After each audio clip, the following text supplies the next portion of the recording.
Isn't it about time for somebody's favorite radio program?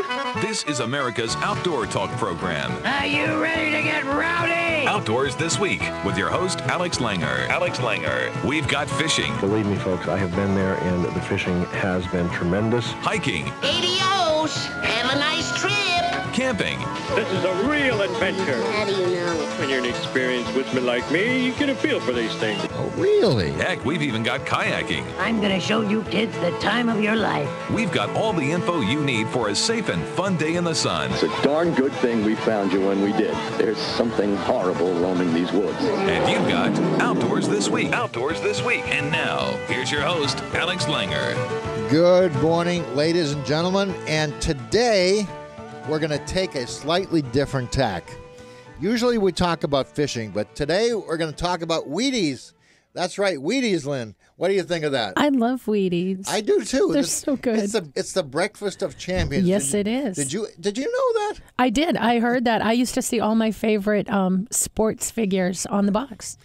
And what a great segue, because speaking of sports figures, we have somebody today that's actually graced the Wheaties box. He's been on the Wheaties box. That's so huge. It is huge. Yeah.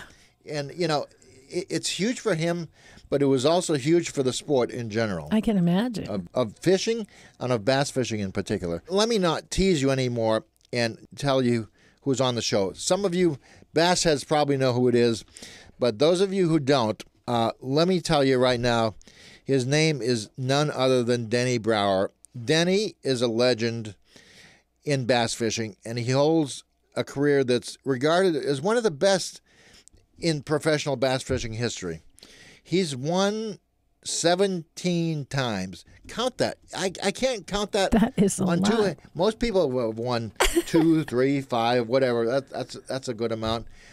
Denny's won 17. 17. That's unheard of. Yeah, it is. And he has also won the biggest prize in bass fishing, which is, of course, the Bassmaster Classic. And WiredToFish.com has said he's had the most impressive single year a professional angler has ever had. That's not me talking. That's Wired to Fish. So he's the first professional angler ever to be on a Wheaties cereal box. And his record is so immense that we're going to talk to him today about his recent retirement. He's retired. I can't believe it. I know. I can't believe it. I mean, you turn around and there's Denny, and now he's retired. How about that? But actually, retirement means that you just get busier. So he's not completely retired. He's just going to be busier. We're very happy to have Denny Brauer with us today. He's going to be our guest throughout the show. And, of course, we have all the usual suspects today. We've, of course, got Larry Whiteley from Bass Pro Shops. We've got Sammy Lee from the Sammy Lee program. And we have Wade Bourne from Wired to Fish Radio and also Wired to Hunt Radio. And of course, I'm forgetting our main attraction, none other than the man from the north himself, Ron Lindner. He's the man. What's Ron talking about today? I'm not sure, but it's going to be interesting. Okay, so I'm not sure either. Sometimes I don't think Ron is sure. He's not sure. But given that, we got all the usual suspects today, so strap in. It's going to be a bumpy ride. Hang tight. More of America's Outdoor Talk program, Outdoors This Week, after this. Hi, folks. Ron Lindner here for LinderMedia.com, one of the world's most exciting websites. Or you can go see us on Facebook at Angling Edge. Facebook Angling Edge. Either one, or you can watch us on television. We're still playing on some channels. WFN is one. If you get that network, we're still playing on some of the channels. Anyway, ta-da, ta-da, ta-da. It is learning time, or anomaly time. Better yet, it's anomaly time. Many species of fish in freshwater are called adronomous, which means that they spend most of their life at sea in the salt water and then swim back to freshwater to spawn. Examples include steelhead, Pacific salmon, striped bass, most of which most folks have heard of. And actually, in places, some areas, people have caught fish like the steelhead. Where I live in Minnesota, you go to Lake Superior, you catch them over there. But only one fish in all of our freshwaters is a catadromous fish, and that is the American eel. The female spends most of its life in the freshwater river and then goes out to sea to spawn. Yes, the American eel makes one of the longest spawning migration runs of any fish in all of North America. After living most of their lives in big rivers here like the Mississippi and others, when spawning time approaches, they swim downstream to join the males at the river mouth. They then swim to a strange place called the Sargasso Sea, which is a whole bunch of weeds, which is way out in the middle of the North Atlantic, and that's where they spawn. In over a half century, I've been dragging artificial lures and live baits all over North America and even Europe. I have caught one American eel, and that was a 2-pounder that came out of the St. Louis River near Duluth, Minnesota, while Lindy rigging with live bait with a night crawler for walleyes. I did that about 25 years ago. I have never bumped into another one since. Just for kicks, I'd like to catch one more of these strange critters. And by the way, they're supposed to eat great. At least that's what they say in Europe. That's it for now, and until later, see you later, Alex. Dress for Success, coming up on Bass Pro Shops Outdoor World. Would you like to spend less time on the couch and more time in the fresh air? Would you like your kids to stare at a bobber instead of the TV? Would you gladly trade in your microwave for a Dutch oven? Then you belong at Bass Pro Shops. Every week, we offer free skills workshops to help you get started. See the store or go to BassPro.com for more information. Bass Pro Shops. Your adventure starts here. Many pheasant hunters bundle up in heavy clothing, then overheat after an hour of chasing the dogs, chasing the birds. You actually want to feel a little chilly when you're still standing by the truck getting ready. Pheasant hunting rarely requires heavy boots or brush pants. You're better off wearing something that is lightweight and easy to move around in. Wear a number of lighter, thinner layers up top rather than a heavy coat. You can add or subtract layers as you cool down or warm up. Tuck unworn clothes into your game bag or fanny pack. Any color hunting clothes is fine as long as they have hunter orange on them. You want to glow like a Halloween pumpkin when pheasant hunting, and you want the people you hunt with to do the same. Besides preventing accidents, this allows you to quickly verify everyone's location when a bird's on the wing, and you want to be sure you're taking a safe shot. Have fun, but be safe when hunting pheasants. For more tips, go to BassPro.com and click on the Outdoor Site Library. Until next time, I'm Larry Whiteley, and this is Bass Pro Shops Outdoor World. Why, thank you for that report, Larry. And we have a legend with us. But, of course, any of you who have listened to this program in the past know my next guest. His name is none other than Denny Brauer, and he is one of the legends in the sport. He's got 17 wins, if you can believe that. 17 wins, 79 top 10 finishes, and 179 finishes in the money. His 1998 year record ranks as the most impressive single year a professional angler has ever recorded, in the words of Wired2Fish.com. That year, he won 4 bass events, including the Bassmaster Classic, and he placed in top 10 5 out of 7 times on the FLW Tour. He is the first professional angler ever to be on a Wheaties box, and he currently hosts his own video blog at BrauerBass.com. That's BrauerBass.com. His record is so immense that we couldn't help but talk to him today about his recent retirement from 32 years of bass fishing. Holy cow. Has it been 32 years, Denny? It really has, Alex. I don't blame you for retiring, but you're too young. Please don't retire. What are we going to talk about if you retire? That won't be Denny Brauer to talk about anymore.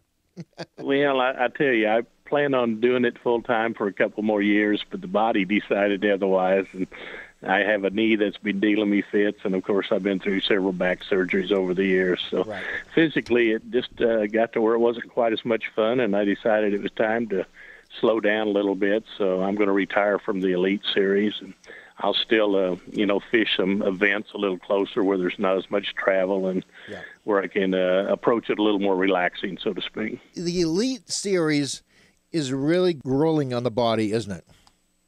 It really is. We're making a move to Del Rio, Texas, and, that's about as far from New York as you can get. And Of course, they've got some events out there, and, you start thinking about that drive and then spending a couple of weeks out there competing. It just takes its toll, and they've got, I think, 2 back-to-back events on the schedule this year. And I'm going to be 64 in February. And when you do back-to-back events, fishing from dawn till dark for that many days, combine that with the traveling, it does take its toll. And I always told myself that I was not going to compete if I didn't feel I could compete at 100% and compete to win. And I just felt that, I could still win, but I don't think I can compete that hard day in and day out anymore. So it was time to back away a little bit. Looking back after 32 years, what advice would you give to a rookie angler? Like me, for example. Well, I think just be as honest as you can out there with your sponsors, with the fans. Keep that integrity. Try to keep your name as pure as you can keep it, because really that's the only value you have to the fans and to your sponsors. And, just treat other people the way you want to be treated on the water, and you're going to get by just fine. But the bottom line is bass fishing professionally is really no different than any other occupation or any other sport. You're going to get out of it what you put into it, and the harder you work, the more success you're going to have. And if you're getting into the sport just as a game and you don't want to work that hard, you're probably not going to do that good at it. But if you're willing to be the first guy at the boat ramp in the morning and the last guy taken out in the evening on practice days, there's a good chance that you're going to have success. Speaking of that, you are reputed to have an unbelievable work ethic. You were the first guy out there in the morning and the last guy back in at night. And has that really made a difference? Obviously, it's made a difference, but would you recommend that to people just starting in the sport? Well, that's kind of the way I approach everything, just full bore. And I just almost always felt guilty if I did not try to utilize every minute of a practice day and every minute of a tournament day. And so I think once you develop that work ethic, it just pretty well sticks with you. And, I always kid around that part of the reason I put in those long days is I'm a lot slower at finding them than some of these other guys. But the bottom line is you can never find too much. You can never have too many patterns established. You can never have too many spots found. So I just think it's the work ethic you have to have if you want to stay at the top of the game. Denny, that's so true, because young people coming up today, some of them have never known anything other than professional bass fishing, which was not the case when you and I started out. No, you're absolutely right. It's a different game now. There's so much knowledge that these anglers can pick up by seminars, TV shows, radio shows, etc., let alone all the stuff on the internet and, GPS, the equipment. It's a lot easier learning curve than what it was years ago. And some of these guys have never, ever done anything else. And I just hope that some of them aren't taking too many shortcuts and trying to short-circuit that learning curve when it comes to that work ethic, because sooner or later that's going to come back and haunt you. Denny, we got to take a break right now. When we come back, I want to continue this conversation, all right? Sounds good. All right. Stay tuned, folks. We'll be right back with Denny Brauer.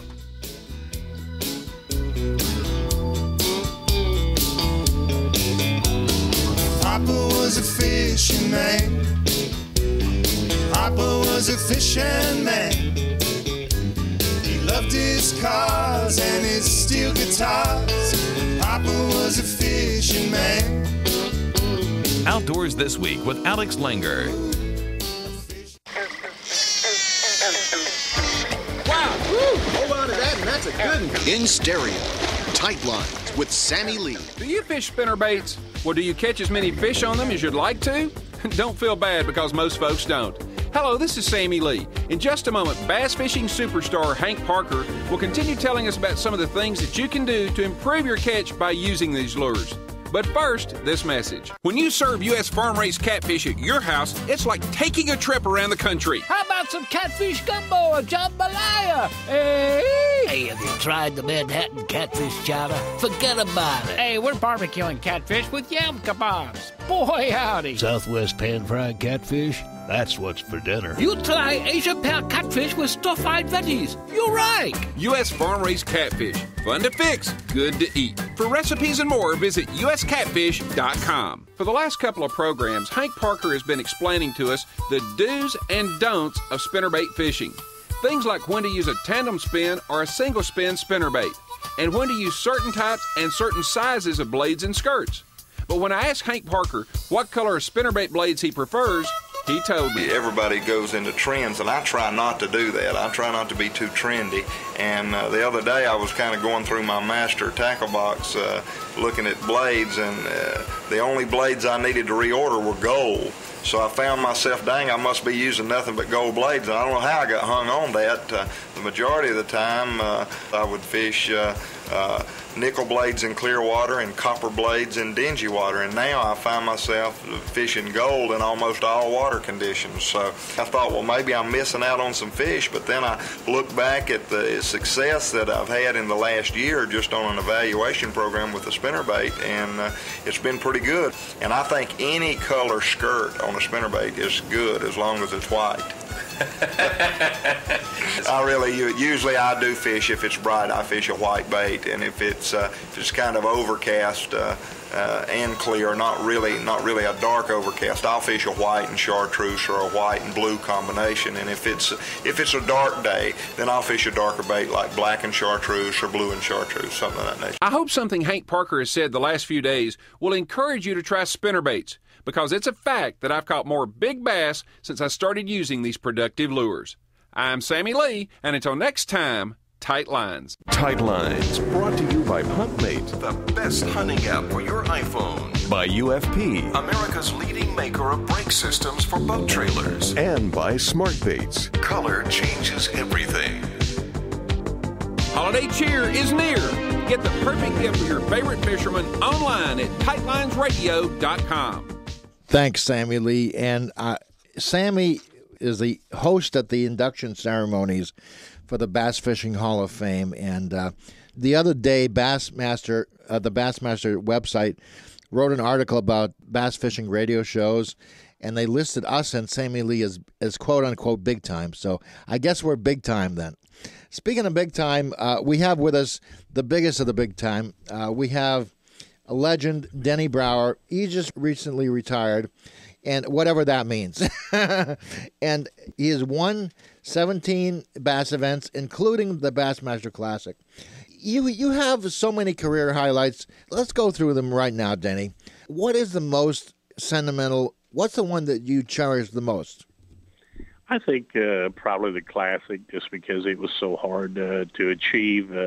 I'd come close 2 or 3 times, and something would happen. Either I'd lose a fish or somebody would catch one at the last minute, and it would escape. And I just felt that, during your career, every time you have something good happen, you win an event, at that particular time, it's the highlight of your career. Right. Because you're moving your career forward.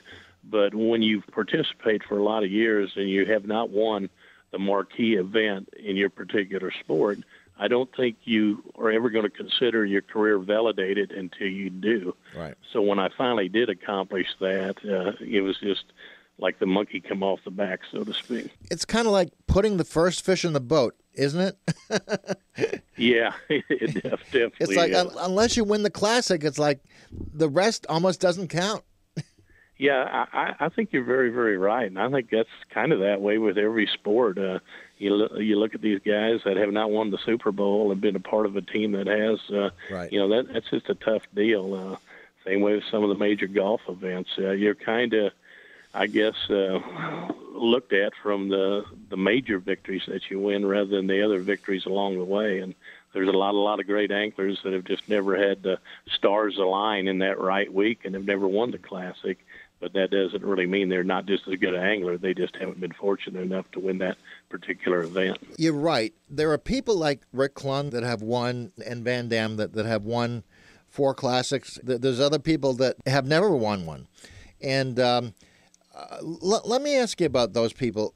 What is the number one thing you've learned from Rick Clunn? Oh, boy. Rick's got a totally overall different style of fishing than what I do. So I guess just the tenacity that he has. He's got a great work ethic. He never gives up. He's a grinder. He totally sticks with something that he believes, even to the fault once in a while. Yeah. When he's making it happen, it can be a great result. When it's not happening, it can be a disaster. But he totally believes in what he's doing when he's doing it. He does, and I've gotten to know Rick through the years, and you're right. He grinds it out, sometimes to the point of when he's right, he's really right, and when he's wrong, he's really wrong. It's one of those things. There seems not to be an in between with him. But that's not totally a bad mentality when it comes to winning. I've always felt that if you want to win, you got to be willing to finish last. And there's a lot of guys that aren't willing to finish last. So in other words, they won't make that commitment and take that gamble to win. And if you fish conservative, you're probably never ever going to be a champion very often. That's a good point. You got to be willing to finish last. I don't think anybody's ever put it that way. And you're right. If you don't take a chance and go out on a limb once in a while, forget about it, Let me ask you this. Are competitive anglers risk takers? I think some are, but I think, unfortunately, there's a very large percentage that aren't because of the financial situation of the sport itself.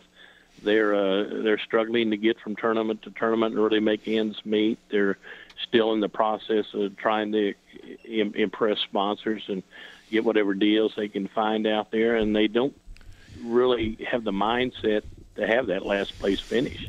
And so they're not going to take that risk. They're going to find them a pattern that will allow them to go catch a limit of fish and finish in the middle of the pack somewhere and week after week after week and have that consistency to where, maybe they'll qualify for the Classic, and then they get caught in that rut once again. They're going to try to look good, and it's not about looking good. There's different phases of your career that you go through, and early in everybody's career, I think you kind of go through that conservative mode to get established. But once you get a little financial freedom where you can fish to win, then you become really dangerous.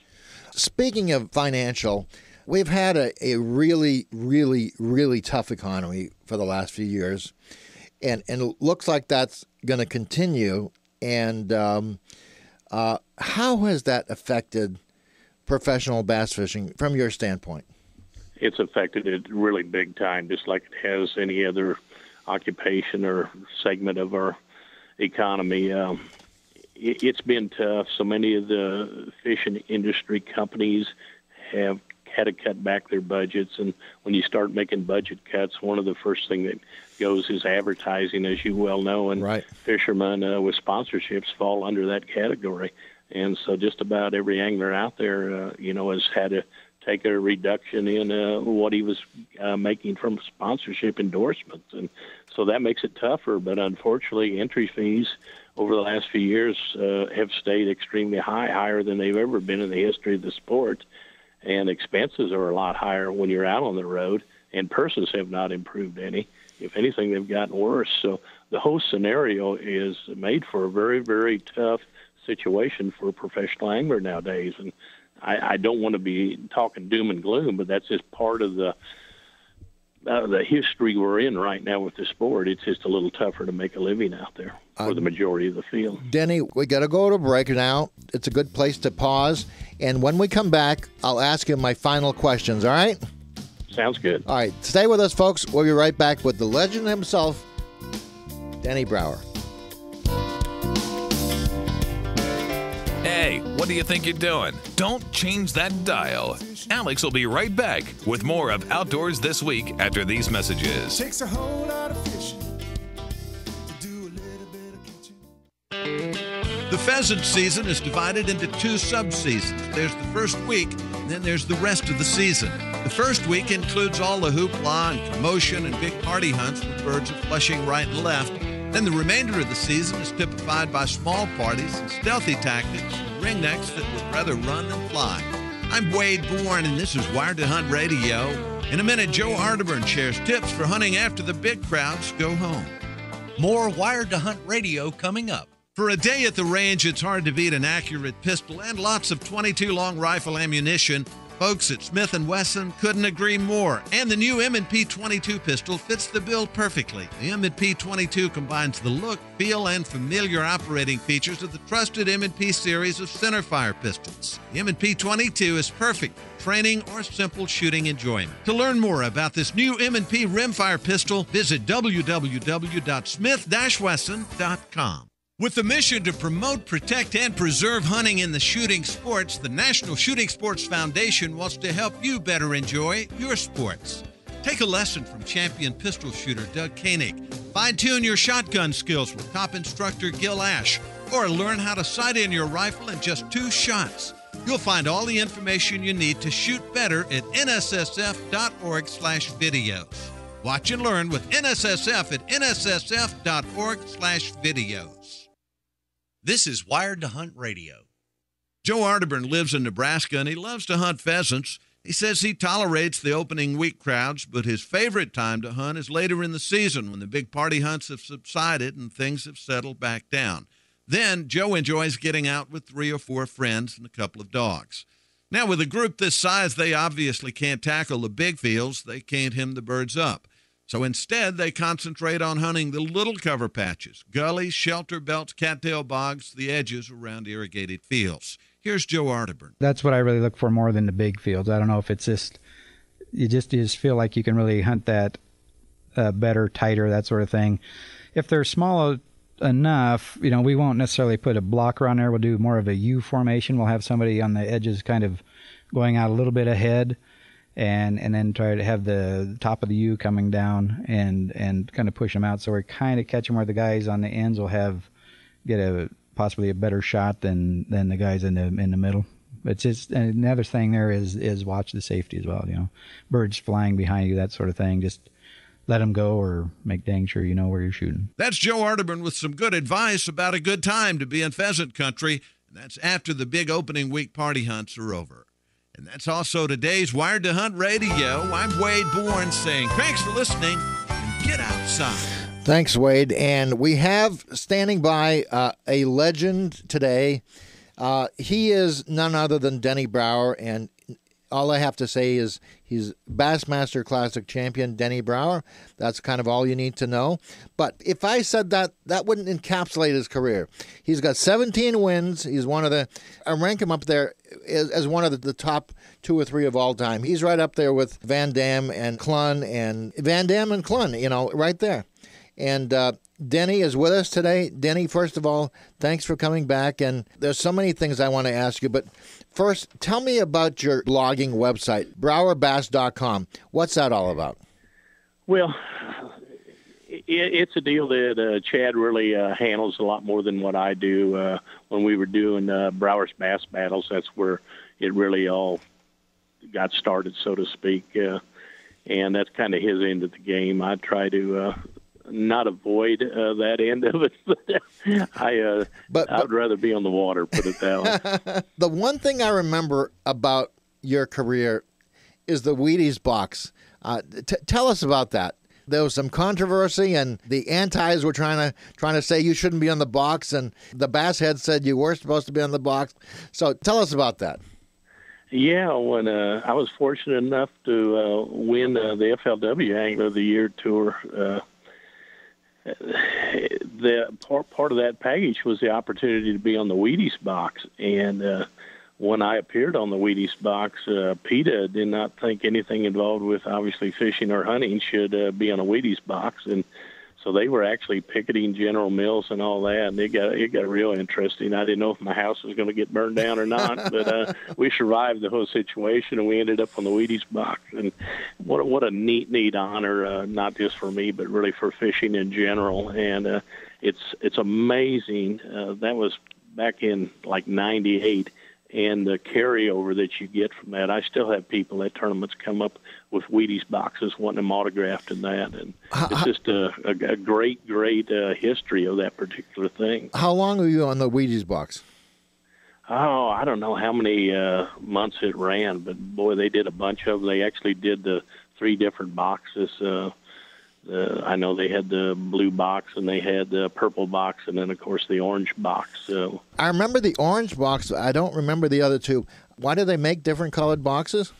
Well, they got different, combination of Wheaties, and I don't remember what they all are anymore, unfortunately. But they have more than one flavor, so to speak. You were all flavors. I was all flavors. That was pretty neat. All right, take that, Peter. So we only have about 2 minutes left. So let me ask you: besides the Bassmaster Classic, what was your favorite time in your career? Was it the Wheaties box, or was it something else? Well, yeah, that era right in there, you get on a roll where scheduling and conditions, everything hit just right for what you like to do, and you have a lot of success, so you kind of always remember the highlights of your career. But, just everything in general, the whole ride has just been wonderful. We've got the greatest fans in the world, and, I've got associated with just fantastic sponsors that I've been with my whole career, and actually, I'm going to continue to, business as usual, working with sponsors, working with the fans, doing promotions, probably continue to do some TV, and I'm going to still fish some events, but I'm just going to step back from, the hardcore competing at the top level and kind of relax a little bit. And for the last 32 years, it's been about me, and now it's maybe time to do a few things that the wife would like to enjoy. Okay, so that leads me to my very, very last question. What's the coolest thing that a fan has ever said to you? Oh, you get so many statements. I don't know if I could single one thing out. Well, give me the top three. I'll make it easier. Well, probably the fact that you have the ability to change a lot of people's lives for the positive by getting them involved in a sport like this. And you have all kinds of stories from, bad background that they were involved in until maybe they met you or saw a show or whatever where you had an influence to help straighten their life out, et cetera. So, there's just tons of people that you have the ability to touch, and that's a huge responsibility. And I think as anglers, we need to be aware of that.